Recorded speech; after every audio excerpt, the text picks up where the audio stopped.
Whether you're a skeptic or a believer, join me, Rob McConnell, as together we'll investigate the world of the paranormal and the science of parapsychology here on the X-Zone Radio TV show on XZBN and the X-Zone TV channel on Simul TV. Since 1990, the X-Zone Radio TV show has been the place where people dare to believe and dare to be heard. Together, we'll investigate UFOs, aliens, ghosts, Bigfoot, psychic phenomenon, lake monsters, conspiracy theories, government cover-ups, the truth embargo, alien abductions, ESP, haunted locations from around the world, and so much more. With over 28 years of broadcasting and more than 4,500 individual guests, the X-Zone is truly a place where fact is fiction and fiction is reality, as evidenced by the credibility, integrity, and professionalism of the guests that we bring to our international audience. If you have seen a UFO, had a close encounter, seen a ghost, Bigfoot, lake monster, or a story that you would like to share or have investigated, contact me, Rob McConnell, by sending me your email to xzone@xzoneradiotv.com, or you can call toll-free 1-800-610-7035, extension 143, and on Skype, X-Zone Radio TV.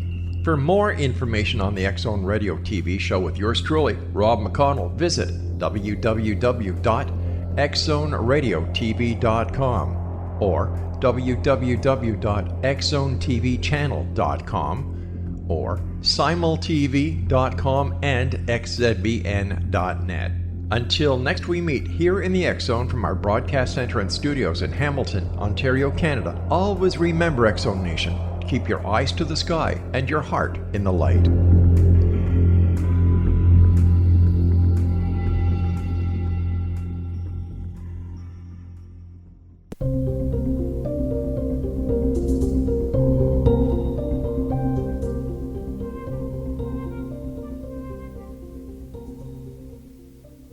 Hi everyone, it's Patty Conklin and Healing Within. Thank you so much for joining me on today's show. I have a wonderful guest and I know you're going to enjoy her and her wisdom and all of her great thoughts. So I appreciate you joining us and spending time with us on this topic of fear. You know, we're looking at it in so many different directions, and Lynn Robinson has another way of looking at it. So we're going to say hi, Lynn. Hi to you and everyone listening. Thank you so much for being a part of the show today. I really appreciate you coming on. Tell us about you. I mean, I know you're you were a professor for a while, University of South Alabama, which down here in the South means a lot for the people listening down here. But talk to me a little bit about you, about life growing up and when you started really working with spirit, with coming out of your psychic closet, all of that. Let's start a little bit from the beginning. Give us a little bit of you. Well, I've had occasion to think about that a lot, and it may actually go back to my imaginary playmate when I was preschool, but I'm not sure about that. I probably was not aware of how intuitive I am until maybe college, maybe graduate school, and certainly after that. However, I never had any problems in school, and I have to think that a lot of that may have had to do with intuition, that I could intuit responses on exams or ways to get problems solved and that sort of thing. I don't really know. I just know that it was all maybe easier than it should have been. I also know that I, for some reason, wasn't afraid to be a little bit different. I decided as a teenager that I wanted to be able to take care of myself, even though I was female. And in those years, women did not have the careers they did now. You know, I'm an old, and I made the decision that I was going to get a degree in business, which meant I had to go to a public university. The private women's schools didn't have very good majors. You could get an economics or something, but it was kind of lightweight from what I understand. And the really outstanding business schools were all male. Yeah.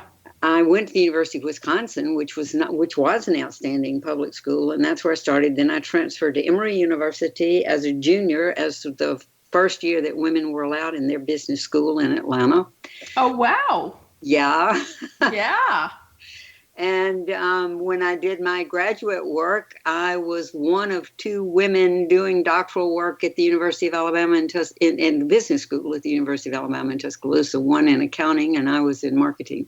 So that, how all that happened, I don't know. I never looked at, I'm going to get this done so much as, what is it that I want to do? And right. What's around the next corner? Yeah.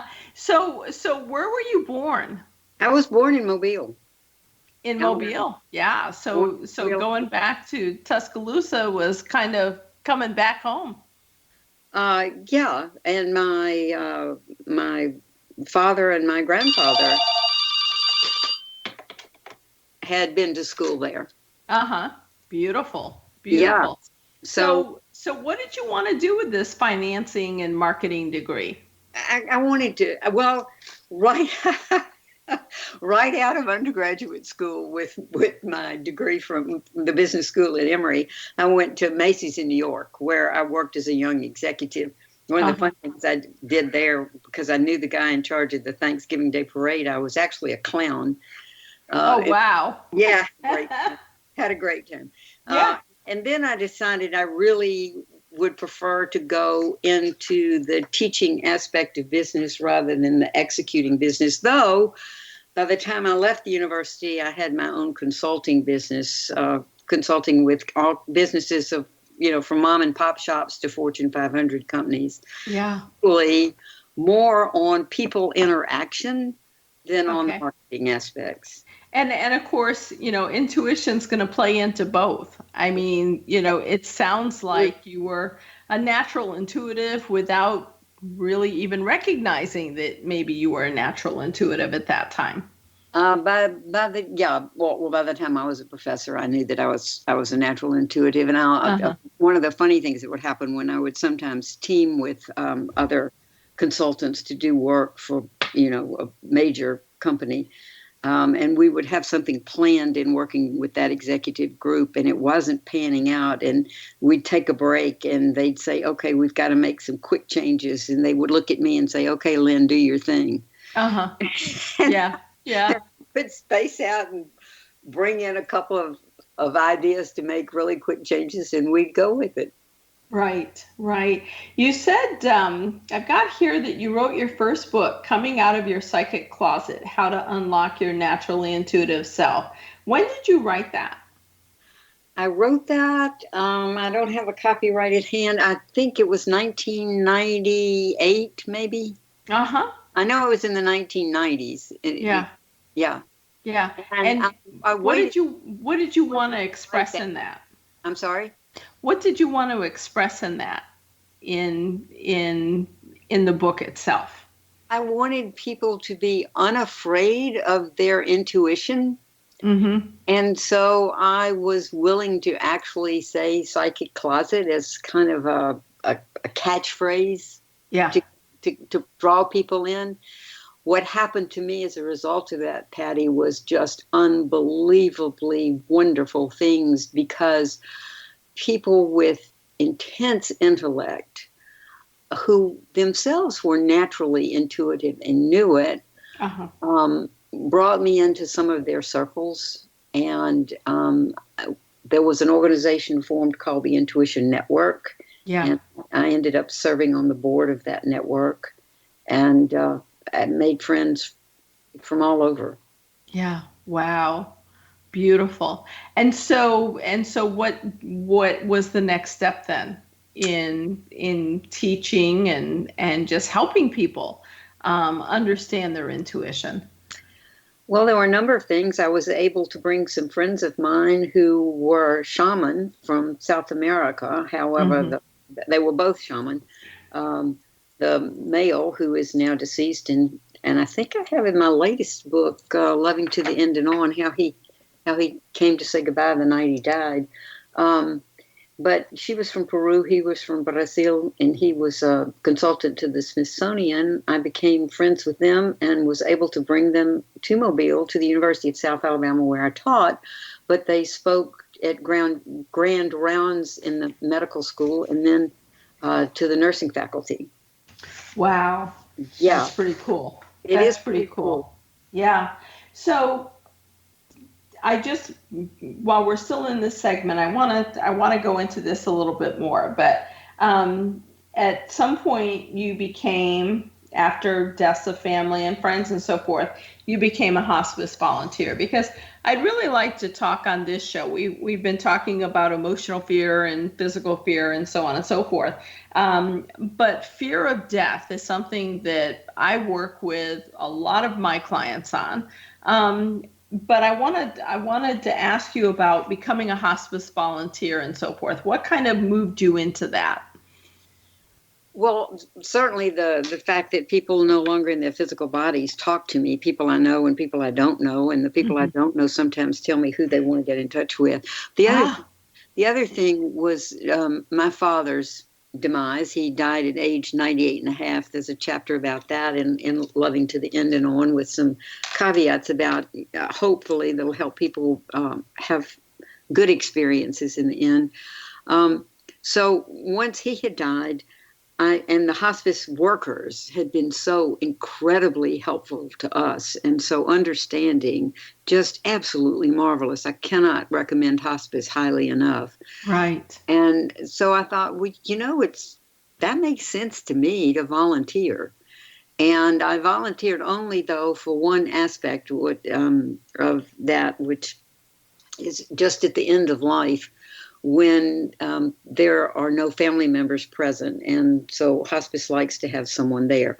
Right. Having said that, though, I was frequently called to go to other places too, and did. I have not been active in hospice for the last couple of years because some other things in my life have intervened, but at some point I'll get back to that. Yeah, I know my niece is in medical school right now, and her focus will be on end-of-life care.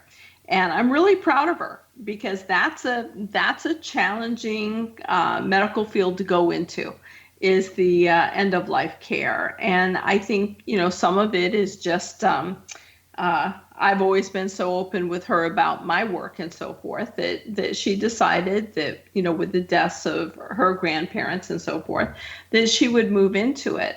And it takes a special person to be able to be in hospice or be in the medical field for end-of-life care, because the fear is so overwhelming. So, when we come back from break, I'd really like to go into that a little bit more.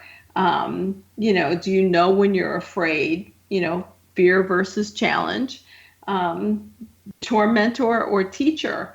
And I've got some thoughts about that, but I really want to hear your thoughts on that, and what really takes us to that place. Is it fear, or is it a new exploration going back onto the other side? So let's talk about that when we come back. But you've had a fascinating life. I can absolutely see that, and I can't wait to hear more about that and where we're going with that. So, folks, this is Patty Conklin and Healing Within, and you can reach Lynn at her website at let me see if I got it here. Or is that LBRUMIN@AOL.com.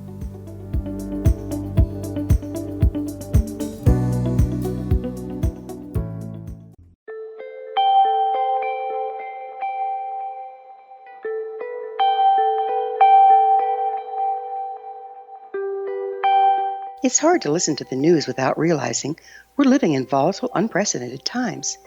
Yet never has there been such an opportunity to transform the human condition.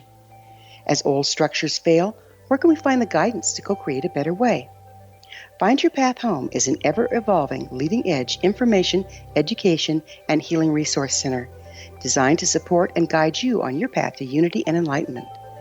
Based on sound principles employed by shaman worldwide, we provide techniques that can support you through the current transitions, offering online shamanic classes, international long-distance shamanic healing sessions, complimentary Mission Evolution radio episodes and Stairway to Heaven TV vignettes, seminars, retreats, and much more. All of this can be found on findyourpathhome.com.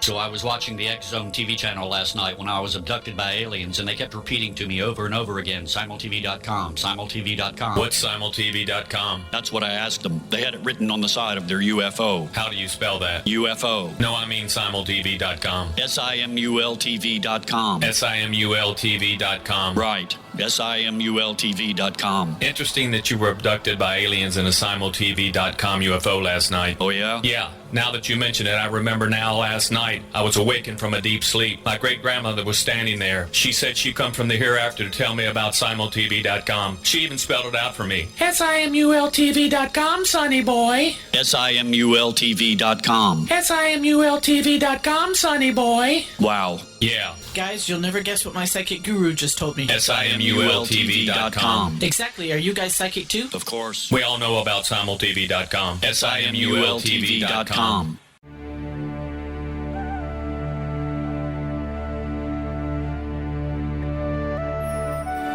Shamanic healing is the key to personal empowerment. Why? All 4 levels of our being, physical, emotional, mental, and spiritual, must be addressed for us to enjoy balanced, healthy, abundant lives. Yet there are few provisions for spiritual or energetic healing. Shamanism, found at the root of all cultures, is a very effective spiritual healing modality. To find quality shamanic healing you can trust, regardless of where you live, look no further than Find Your Path Home Long-Distance Shamanic Healing Program. All Path Home Long-Distance Healing practitioners have been trained and certified through Path Home Shamanic Art School. Change your life. Live abundantly. Schedule a long-distance shamanic healing session with Gwilda Wiyaka or one of her quality practitioners today at findyourpathhome.com.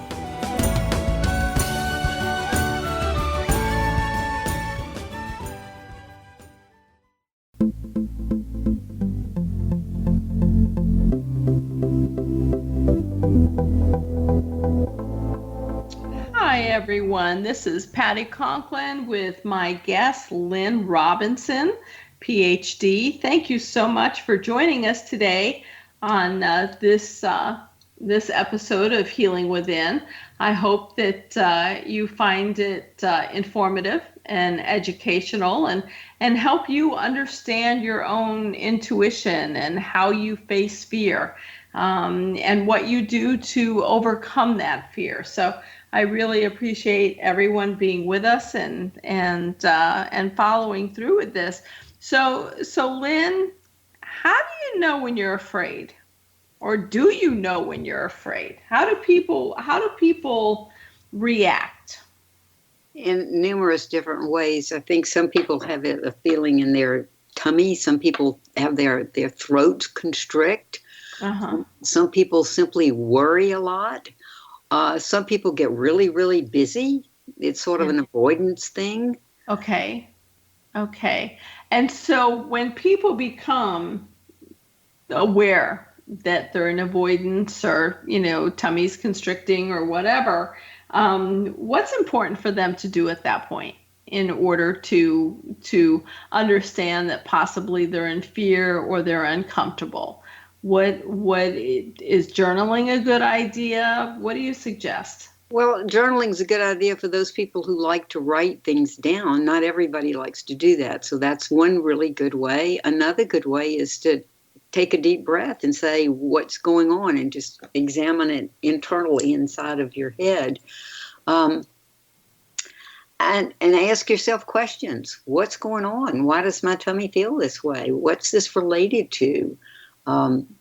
Something that's recently happened, something that is triggered from the past.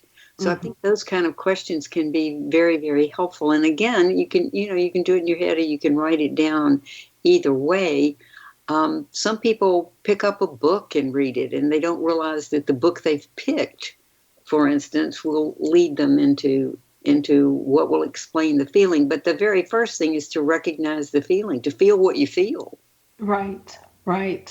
And so I'm assuming that this crosses all genres. I mean, whether it's about a relationship, whether it's about work, whether it's about your health, and everything in between. Everything in between, any and all of the above. Okay. And so when you ask fear versus challenge, talk to me about that. Well, a challenge for me, as I interpret it, is something that stretches you, Mm-hmm. something where you've not had the experience to say, oh, I can do that. Fear is when there's something that you know needs to be done and you are not at all convinced that you can do it. You're scared of it. You prevaricate. You do avoidance things rather than just meet it head on. Sometimes what you need to do is simply say, what is going on? What is it I think I need to do? And how do I recognize this and divide it into whatever pieces there may be? And one could be challenging and it's exciting. The other could be, I didn't do something like this really well before. So I'm not sure. And sometimes there's a voice in your head from your past, a teacher, a parent, a friend who says, you can't do that. Right. And instead of challenging it, you accepted it. And, now's a good time to say, wait a minute. I'm not who I was when that negative thought was put in my head. Let's re-examine that. How many people do you think, though, really sit back and go that deep into themselves? I mean, is it a crisis that brings it up, that forces them into that kind of thought mode, or what? I think that's very individual. Some people do have a tendency to self-examine more frequently because of education or because of the way they were raised or just some psychological characteristic. Others, however, who want to move ahead and who have found ways to do that, whether it's with formal education or ways to simply survive in this world, have created a pattern of, I need to get from A to B. How do I do that? Mm-hmm. Yeah. And so if they recognize, in looking at a fear versus a challenge, a fear is something that is reactive. A challenge is something that's external, moving forward, in my mind. So when would they move fear into a challenge? And if they're in a challenging situation, when would they recognize that they're in fear? Well, first of all, I think sometimes you don't want to move from fear into challenge because there's a good reason to be afraid. Well, Let me modify that. If you hear a rattlesnake and you're on a hike, it's good to be afraid. Right. And to take stock of that fear. And then the challenge is how to remove yourself from the challenge of and the fear of the rattlesnake. Mm-hmm. And there are such instances of that in life. Certainly in certain parts of the world where there is a lot of war and strife right now, there's good reason for fear. Mm-hmm. Yeah. And for not losing the fear, because the fear keeps you alert to your safety. Right. Which is so important. Absolutely. Yeah. But when fear becomes so overwhelming that it stifles us and we just stop. How do you suggest people move out of it? Again, first you recognize it, that I am so afraid, I am immobilized. I think then it's very good to go inside and find the places where you have not been afraid, the place where someone else has coached you or loved you into a little sense of safety, or a time when you were really, really threatened and you found your own way. And if you can get back to a place where you have succeeded, then you can use the strength of that success to move out of the fear. Yeah. Sometimes, it just takes a lot of self-talk. That where you, I don't know if you ever read the book when you were a child about the little engine that could. Yep. When I, had to get up over the mountain. with the toys to get them to the kids at Christmas on time. And he really wasn't strong enough. And so on the way up the mountain, he kept saying, I think I can, I think I can, I think I can, I think I can. And he got to the top, and he got over the top, and he said, ooh, I thought I could, I thought I could, I thought I could. Right. So sometimes you just need to reach for the strength to do that. To just move yourself beyond the fear of it. Yeah. So but we need to make the caveat, Patty, that some people do have a physical impairment that makes that very, very difficult. And we need not to judge them because they can't. Right. We need to love them into a sense of security if we're able. Yeah. What if we're looking at someone who has a fatal disease or a diagnosed fatal disease, and they're moving into that fear state? I know that, when I start working with someone, the first thing I tell them to do is surrender into the disease. And they're like, what? You want me to give up? And I'm like, no, I want you to understand this is what is in this place and time. And the more you surrender to it, the more that your body can free flow and begin to heal. But if you stay in fear, it shuts your body down, and you have less ability to heal. And so, I think it's important for people to surrender into what is in the moment and do everything they possibly can that feels right in order to get beyond a crisis, or move into what could be inevitable for them, of them crossing. Want to talk to you about that next segment. But when people are diagnosed with something, whether it's emotional or physical, and they move into that fear space, sometimes it's really challenging. They're like, well, of course I'm afraid. Well, yes, of course you are. However, that doesn't need to be the space that you stay into. You can now look at it as something that you can take on as an adventure to get beyond, not necessarily a challenge in my mind, but an adventure to move forward, to get to the other side and be through it. So what do you recommend to people in how they do that? I had this vision come into my head as you were giving that example of a preteen whose parent told them that they had to take ballroom dancing lessons. Yeah. And so they, went with great fear and trepidation. First of all, they were going to have to dance with somebody of the opposite sex. Mm-hmm. And second of all, they had to follow somebody else's directions, and they weren't sure that they could follow the beat of the music, much less the directions.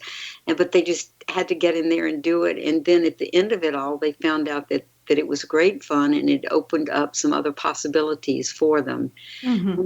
I think if we can get people to grab onto metaphors like that one, right, that will help them find something that they can look at in their own heads. I mean, if somebody's diagnosed as dying and there is no escape, sometimes they get well. Sometimes there's a miracle, but oftentimes if they're going to transition. Yeah. I mean, you just are. I'm at an age where a number of my friends have, and I've, been at the bedside with them. And so seeing those happy things in your head and envisioning what you're doing, and sure, it's scary, but I've done scary stuff before. Right. Well, when we get back, let's talk about that, because I have a little bit of a theory I'd like to share. And see what you think about it.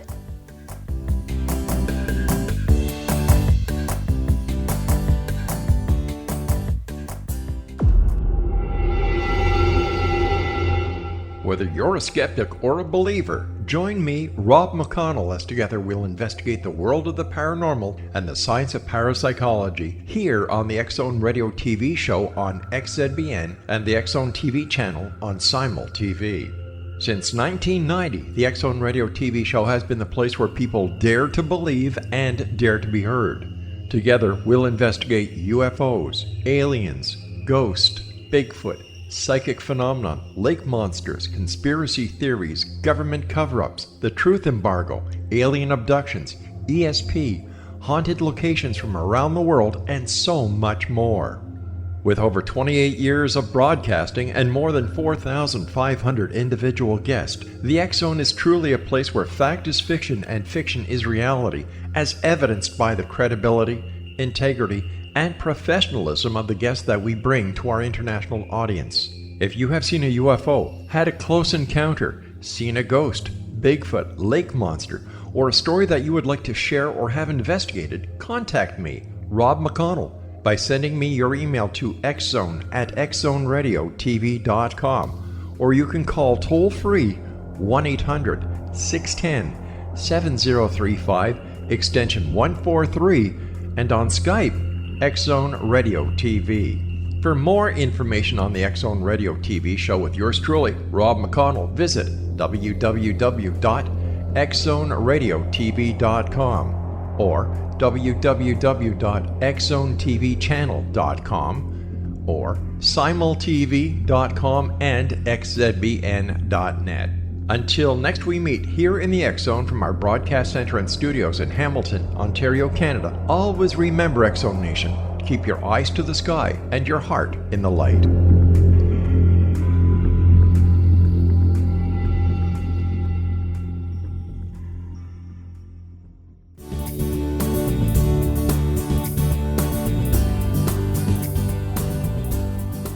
Hello, everyone. Thank you for continuing to be a part of our show today. This is Patty Conklin and Healing Within, and my guest today is Lynn B. Robinson, a PhD, and we're talking about fear and different forms of fear and how to overcome it. Lynn has an amazing story. You can find more about her at her website, which is brumin@aol.com, or I guess website. That's her email. The website would be lynnrobinson.com and lynnbrobinson.com. So go visit her website and learn some more about Lynn and today's show. You know, Lynn, one of the things that I'm always amazed with is when people get ready to transition, and, you know, being a part of hospice, I'm sure you've seen this as well. And a good friend of mine put it in a beautiful way. When I was with one of my dear friends who was crossing, in the moment that his soul left, I was looking into his eyes and I saw tremendous fear. And I thought, wow, what are you being fearful of? I mean, we knew this was coming and so on and so forth. And I was holding his hand but his eyes, his soul had left his body, but his eyes were fearful. And a good friend of mine said, you know, when we're born, most of us come into this world crying. And I suspect if we've been on the other side, whether we've been in heaven or floating in spirit or whatever, and we're coming into a new surrounding, you know, all of a sudden we're coming through a vaginal canal and there's people talking and there's bright lights and there's whatever, it would be scary. And what would, you know, until we get used to it. And he said, how about if your friend, actually the soul left the body and he went back to spirit and went, holy crap, I forgot all of this. Where am I? And so the human eyes showed fear when the soul was getting reoriented to where it came from. And that gave me a lot of peace. It just made so much sense to me that you could have that moment of physical fear as your body is leaving, as your soul is leaving the body. What do you think about that? Well, I think that's a real possibility. And I like the way it was expressed.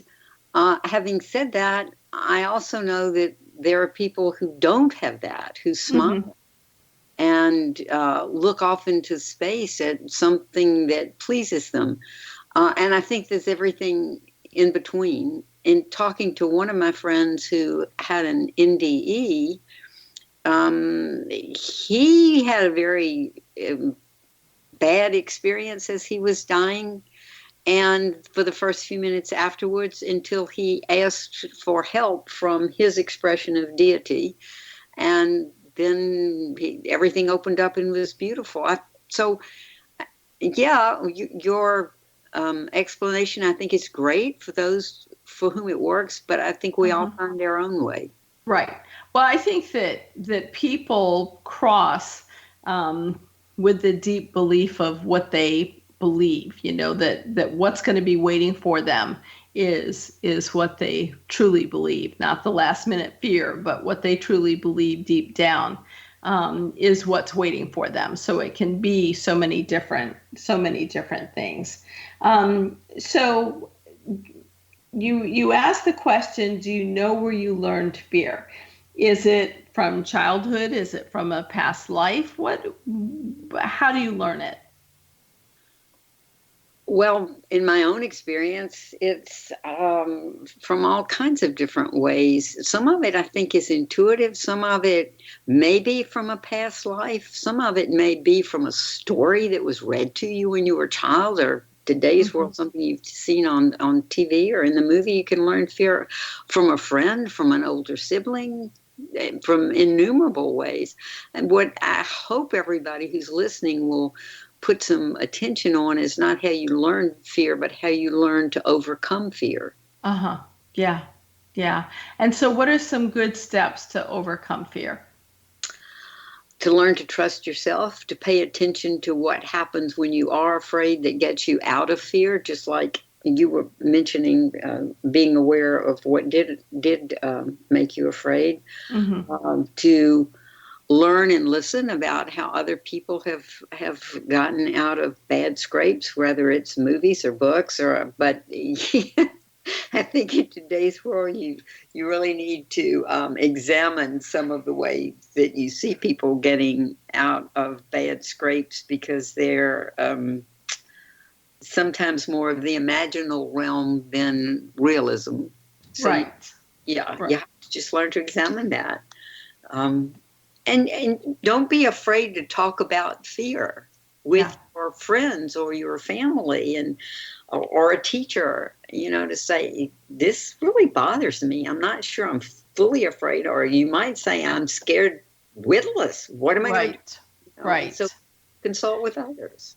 Yeah, I think that, some of the challenges that people get into in talking about fear and their specific fears is that they're going to be judged, whether it's family or friends or whoever. And so they kind of just stick it down inside of them. And, especially this time of year, we see more depression and so forth as things are happening around us, and we're moving into different states of holidays and so on. And I think that fear can cause someone to go into a depression, and the fear of judgment, of not being able to vocalize and be open to someone is a real challenge for people, and they just kind of hibernate and introvert and have a hard time coming out of that. So, for the people that are challenged that way, who are having a hard time speaking up and finding their voice, what do you suggest to them to get them beyond that fearful state of being judged or challenged with how they feel? One is to be willing to figure out where the fear came from. Mm-hmm. Did someone actually tell me I should be afraid of this? Have I been taught this fear? And is that really a problem of the person who taught it, or is it my problem? Right. So I think that's really important. Another thing is to take the fear apart into pieces. Yeah. And examine the pieces of what paints that picture of fear for you. Right. I think that can be very helpful. And another thing is to say, and I don't mean avoidance behavior here, but to just ask yourself, why am I spending the time on fear? Yeah. Is there something else I can be doing that would put me in a positive frame of mind, and then I can move ahead? Yeah. Yeah. Yeah. So, just from my work with so many people, it's so hard for them to recognize what could possibly have created fear, because maybe it happened so young in life that they don't have any memory of it, or maybe it's a learned behavior from a family member, from a parent or a grandparent and so forth. I just find that people, for the most part, really don't understand they're in fear, and and it takes that talk therapy to help them understand that they are in fear and there's nothing to be fearful of, if they can explore it with their mind and use talk therapy or hypnosis or whatever it is they want to, what other modality they want to use it for. But I think that, having a safe place to respond, to unload, to overcome, to fear, interior, exterior, is critical. So talk to me just for a minute or two about that. Do people have safe places? Not everyone, unfortunately. So then you have to find one. And when I say not everyone, I'm very well aware that I have lived in mostly safe spaces all my life, but there are people who live in very dangerous neighborhoods, where they keep doors locked and have bars and windows on the doors, and even to venture outside can be a little threatening. So that's real. Yeah. And those real fears need close attention so that you have solutions to get around what may be physical threats and emotional threats. So I don't think you ever want to throw away the reality of certain fears. On the other hand, confront them and find solutions. Right. Can I move somewhere else in the example that I just gave? Right. You are around friends who are constantly negative and telling you, oh, don't do that. That's you could get in trouble for that, or don't do that because it's against certain principles that we've been taught. Find another friend who helps you, helps you grow away from that and into ability and into beauty and into. Okay. Let's continue that when we come back on the other side, because I want to talk to you about women in shelters that have been abused and so forth, how they move beyond that. So folks, you're listening to Patty Conklin and Healing Within. My guest today is Lynn B. Robinson, PhD, and we'll be right back.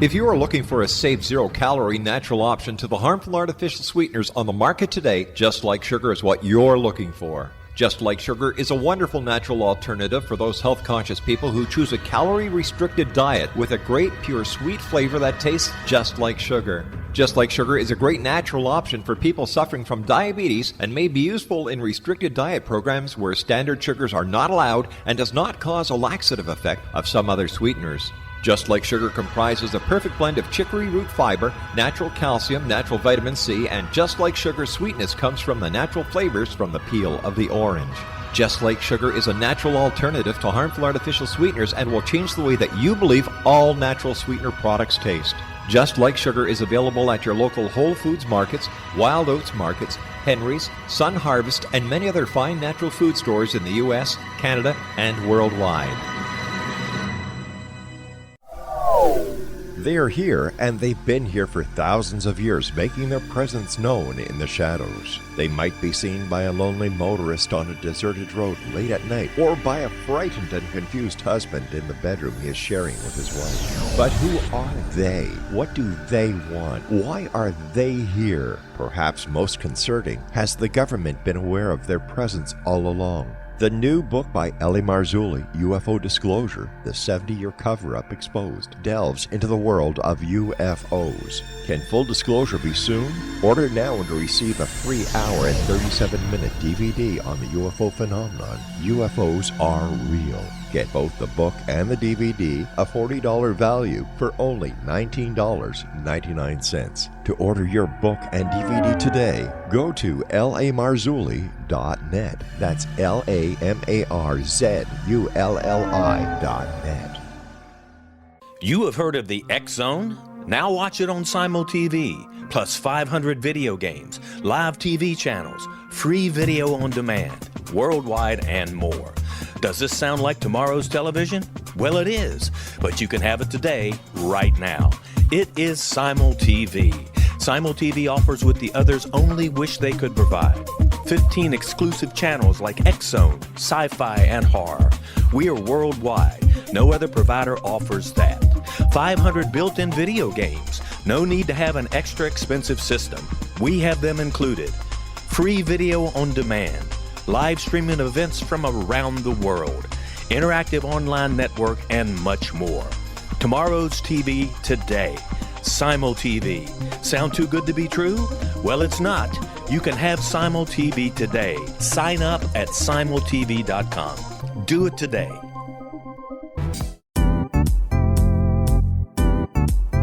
Memorable dynamic presentations are a not-so-secret weapon in the business world.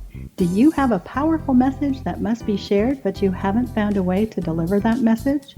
Do you want to be known as a top public speaker who gets amazing results? Are you ready to create and deliver your powerful message? Thomas Hides can help you create and deliver your speech to get the results you desire. Visit iconquality.com. Did you expect your business to flourish, but instead it plateaued or didn't get off the ground yet? Would you like to achieve massive goals and discover new sources of income within your business? When you're ready to experience that type of success with fast results, Cindy Hendricks is the business coach for you. Her work with entrepreneurs and business owners has been life-changing.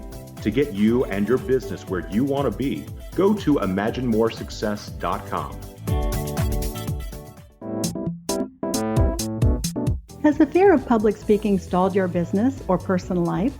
What would you give to develop and maintain supreme confidence? Have an invaluable private program to always perform at your best.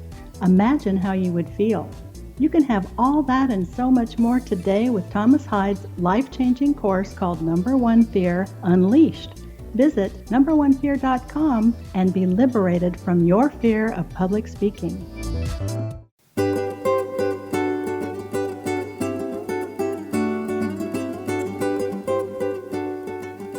Hi, everyone. Thank you so much for being a part of today's show. This is Patty Conklin and Healing Within, and we are with our guest, Lynn B. Robinson, PhD, and we're talking about fear and different aspects of fear and how to kind of recognize when you're in it, what to do.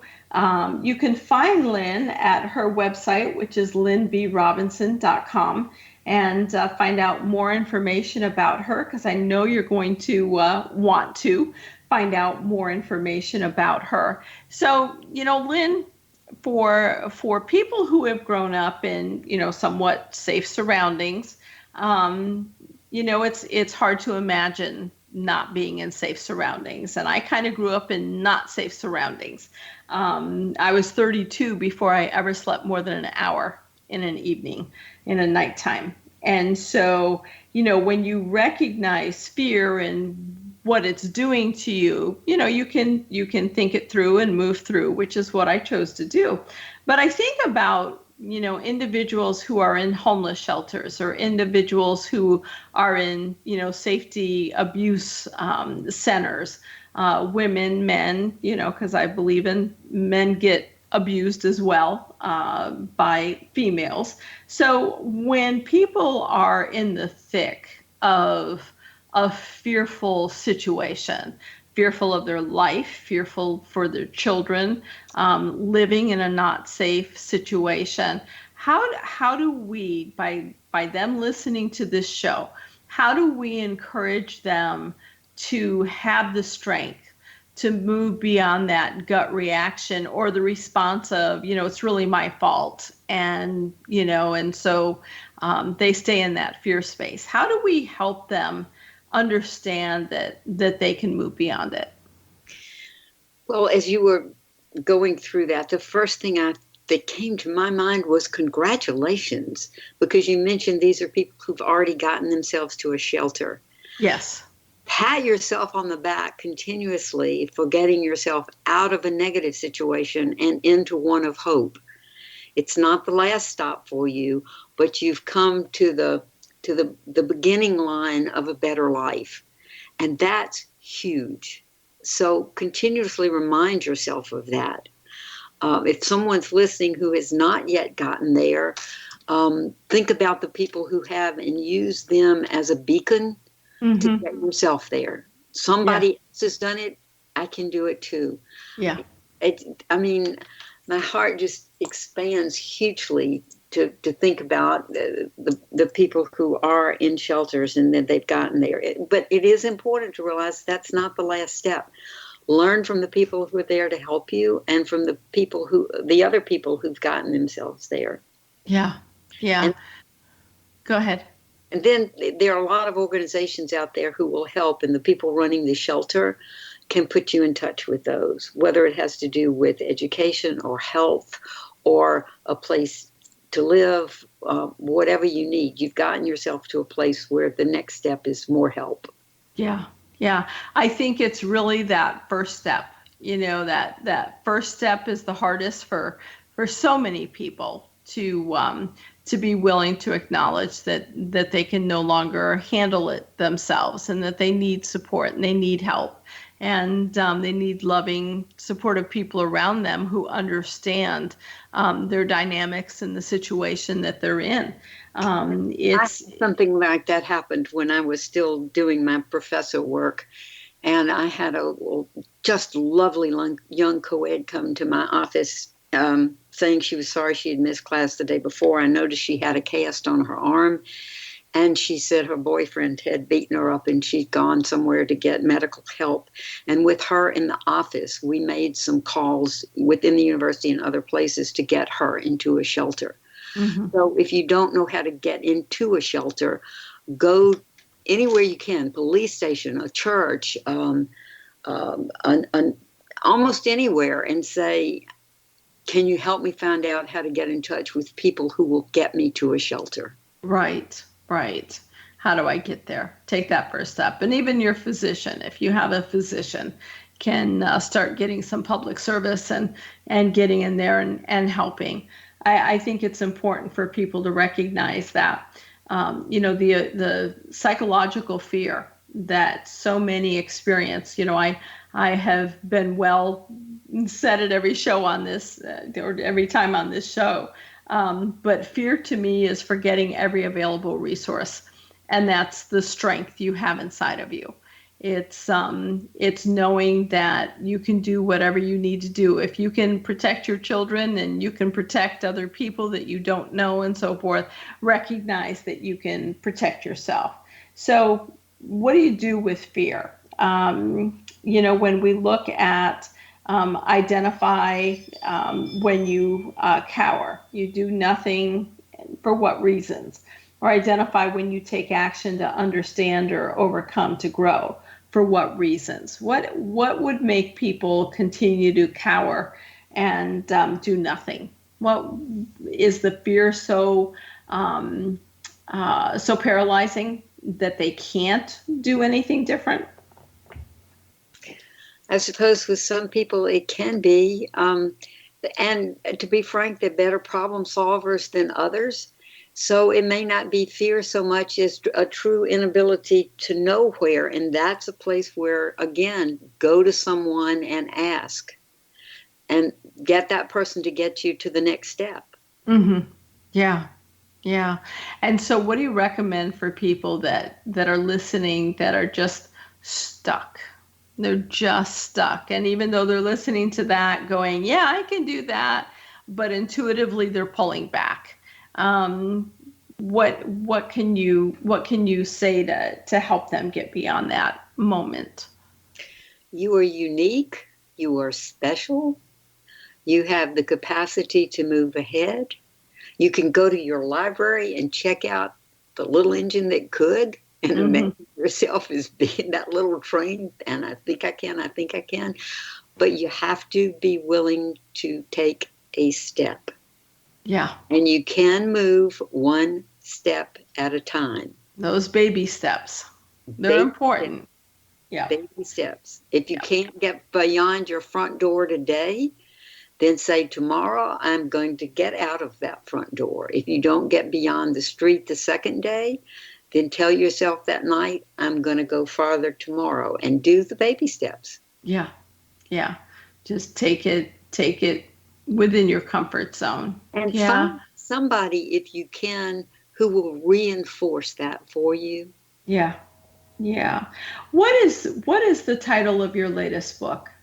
The title of my latest book is Loving to the End and On, A Guide to the Impossibly Possible. And tell me just a little bit about that. Well, the book was written to help people understand that life takes on a lot more aspects than one might think. I do include a lot of things about life beyond the physical body or outside of the physical body, but I don't demand that readers believe that. Mm-hmm. It's an opportunity to look at the fact that life is going to end and all of the beautiful things that can happen as a result of that. There are a lot of resources in the book, including some movies that you can watch and check out and watch, or order online, or however you do that. It's an opportunity to examine the fullness of life that one can see retrospectively from the end. Yeah. I mean, I'm a big believer that good always comes out of bad. And so, sometimes it's reflecting back on your life, even to the bad things that have happened, and understand how you grew from that experience and what you learned. And it's important to stay focused on that and not the negative.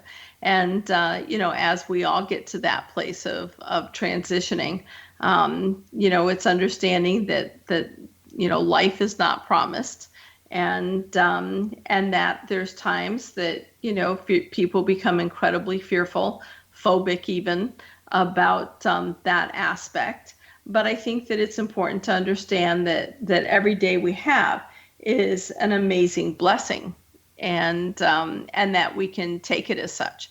That fear is only that. In metaphysics, they talk about, what false evidence appearing real. And a lot of times what you fear the most is not as big in the window as what you think it is. It's overcoming it by baby steps. So in our last few minutes here, what would you suggest for people that are in fear, willing to take those baby steps? What would you recommend to them? One of the things that I say for this purpose and many other purposes is to keep in mind that you are more than a physical body. Mm-hmm. And if that's difficult, suspend your disbelief for just a moment to consider, I am more than a physical body. So that gives you a lot of options. And it gives you a lot of ways to proceed in life. Right.